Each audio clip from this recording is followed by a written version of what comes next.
Ngayong ginugunita natin ang lahat ng mamahal natin sa buhay na pumanaw. Ating tandaan, si Jesus, Panginoon ng mga nabubuhay at patay.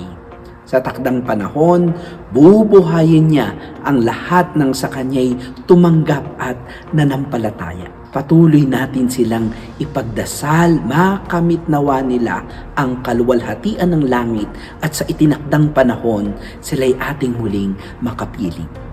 Ikalawa, sa ating pagdalaw sa mga mahal sa buhay na pumanaw, hindi natin maiiwasan ang malungkot at sila'y lumisan na at isipin na marami pa sana tayong nais gawin para sa kanila.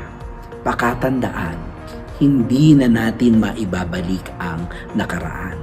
Magsisi sa mga kalabisan at kakulangan sa kanila, matutong patawarin ang sarili.